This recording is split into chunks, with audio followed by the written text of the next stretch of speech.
The water mining project is a Horizon 2020 research and innovation project. It is coordinated by the Delft University of Technology from the Netherlands and puts together 38 public and private partners and 4 linked third parties from 12 different countries across Europe. The project will develop innovative technologies for improving water desalination technologies, developing techniques for extracting phosphates and other bio-based valuable products from urban wastewater, and increasing circularity in industrial water use. This video is aimed at explaining Case Study 6, which deals with industrial wastewater in Rotterdam.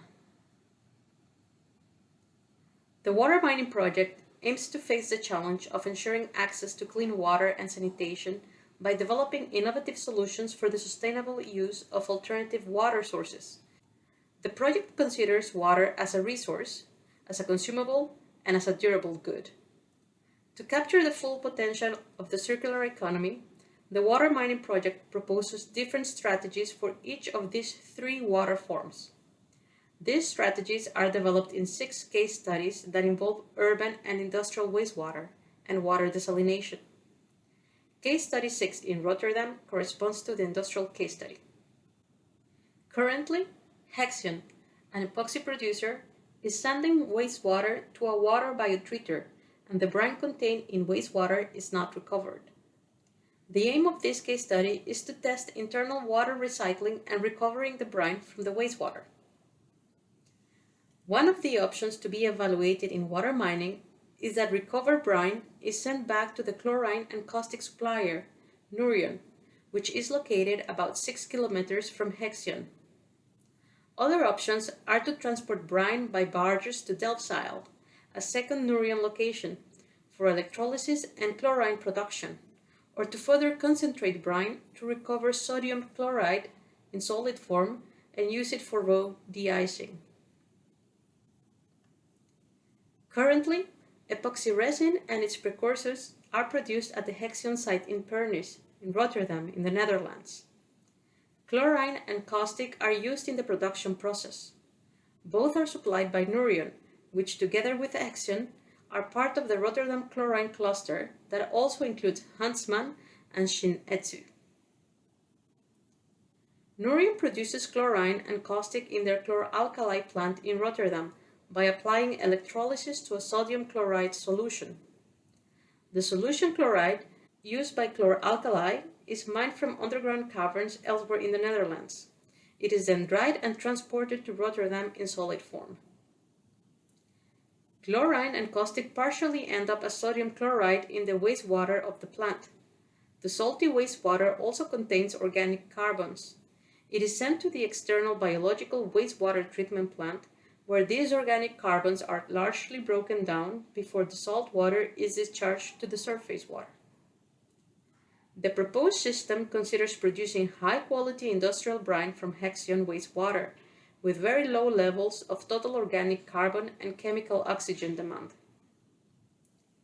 Hexion wastewater, containing sodium chloride salt, is purified through a high-pressure oxidation process to convert the organic carbon to CO2. Optionally, there is a possibility to concentrate brine by implementing a multi-effect distillation or crystallization process using waste heat. Industrial brine of high enough quality can be used by Nouryon in their chloralkali plant, replacing salt that is otherwise mined. This would reduce energy consumption associated to salt production.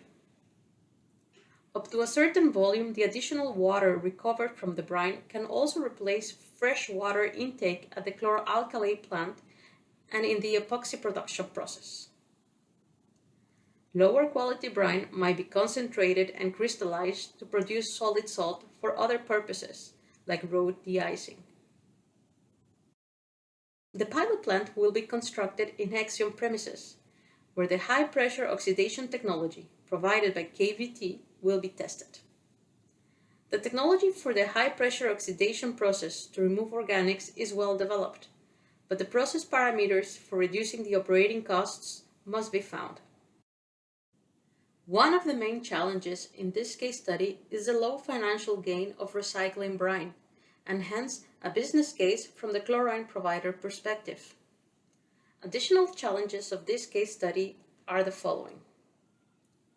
The maximum water content in the brine is still to be defined to be suitable for Nurium uses. Salts for raw de-icing should meet NEN norms, which entail keeping organics at non-toxic levels. There is no specific norm for electrolysis organics content. However, Hexion must ensure that the organics will not build up on the membranes in the Nurium plant. The high-pressure oxidizer will convert the organics to CO2, which may have a cost and must be compared with the biotreater emissions.